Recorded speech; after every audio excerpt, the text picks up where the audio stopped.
Breaking news చూస్తున్నాం. ఏపీలో విధ్వంసం సృష్టించిన మోంతా తీవ్ర తుఫాన్ తీరం దాటింది.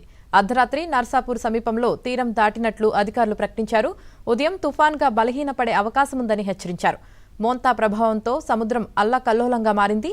తీరంలో అలలు ఎగిసిపడుతున్నాయి. తుఫాన్ ప్రభావంతో భారీగా ఈదురుగాలులు వీస్తున్నాయి.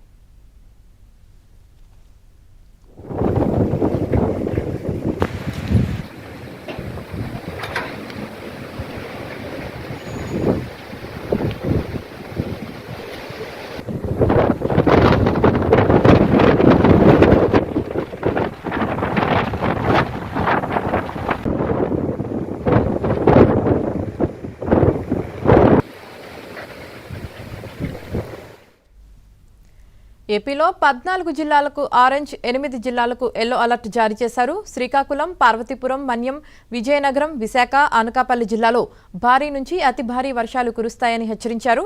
అల్లూరి, ఏలూరు, ఎన్టీఆర్, కృష్ణా, గుంటూరు, బాపట్ల, పల్నాడు, నంద్యాల జిల్లాలో భారీ నుంచి అతి భారీ వర్షాలు కురుస్తాయని అలర్ట్ జారీ చేశారు. కాకినాడ, తూర్పు గోదావరి, పశ్చిమ గోదావరి, ప్రకాశం, కడప, కర్నూలు, అనంతపురం జిల్లాలో భారీ వర్షాలు కురుస్తాయని వాతావరణ శాఖ హెచ్చరించింది.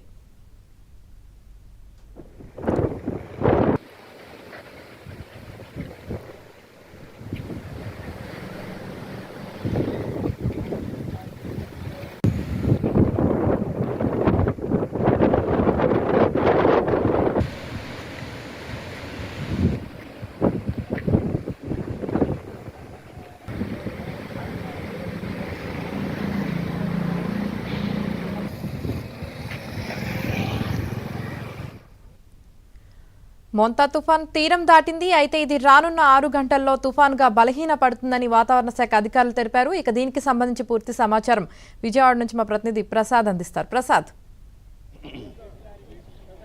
యామిని మోంతా తుఫాన్ ప్రభావంతో మచిలీపట్నంలో నిన్న అర్ధరాత్రి నుంచి కూడా భారీ వర్షాలు ఈదురుగాలు కూర్చుని చూస్తూ ఉన్నాం. మనం ప్రస్తుతం ఇక్కడ ఈ ఈదురుగాలుతో కూడిన వర్షం కారణంగా మొత్తం కరెంటు స్తంభాలు పడిపోవడంతో పాటు భారీ వృక్షాలు కూడా నేల కొరిగిన పరిస్థితి.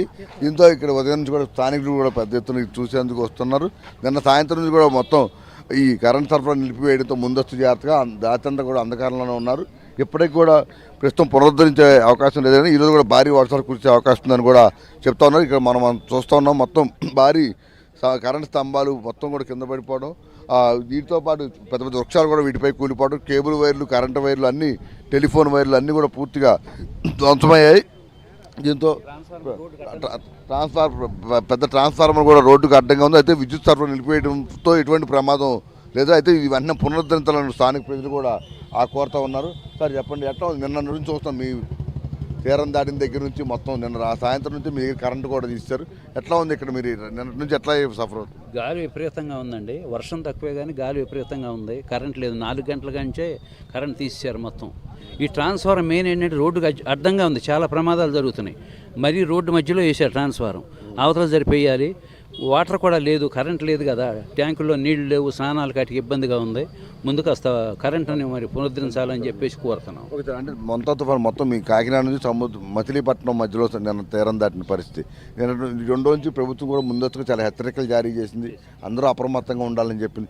నిన్న ప్రభుత్వ చర్యలు కావచ్చు, లేకపోతే మీరు స్వీయ నియంత్రణ పాటించడం కావచ్చు, ఎట్లా ఉంది ఈ 2 రోజుల నుంచి కూడా మీకు? కలెక్టర్ గారు కూడా అనౌన్స్మెంట్ ఇచ్చారు బయటికి రావద్దని చెప్పేసి. జనం కూడా బయటికి రాలేదు. అయితే వర్షం ఉంటే బాగా ఘోరం జరిగేది. వర్షం లేకపోవడం బాగా ప్లస్ అయింది మనకి. గాలి మట్టికి విపరీతం 100-120 కిలోమీటర్లు వచ్చింది. పెద్ద పెద్ద చెట్లు కూడా తలకాయలు లేచిపోయి పైకి కిందకి ఊగుతున్నాయి. మెయిన్ ఏంటంటే ప్రస్తుతం కరెంట్, వాటర్ లేదు. స్నానాలు చేయాలన్నా ఏం చేయాలన్నా కరెంట్ లేదు. నిన్న సాయంకాలం నుంచి 3 నుంచి కరెంట్ ఆఫ్ చేశారు. ఇప్పుడు వరకు లేదు, తెల్లవారులు కూడా. కాస్త దాన్ని ఏదైనా కాస్త మెయిన్ ఈ ట్రాన్స్ఫారం చాలా ఇబ్బందిగా ఉంది. రోడ్డు మధ్యలో ఉంది. దానివల్ల ప్రమాదాలు జరుగుతున్నాయి. ట్రాన్స్ఫారం అవతలకి వేయాలి. ట్రాన్స్ఫారం కూడా మొత్తం స్తంభాలు వరుస 5-6 స్తంభాలు ఇరిగిపోయినాయి, కట్ అయిపోయింది. అది చెప్పండి, ఎట్లా ఉంది తుఫాన్? రోడ్డుకి వెనక్కి వేయాలి. కొంచెం ప్రజలకు చాలా ఇబ్బంది. ట్రాన్స్ఫార్మర్ మెయిన్ వెనక్కి జరపాలి. స్థానాలకే వాటర్ ఏమి లేదు.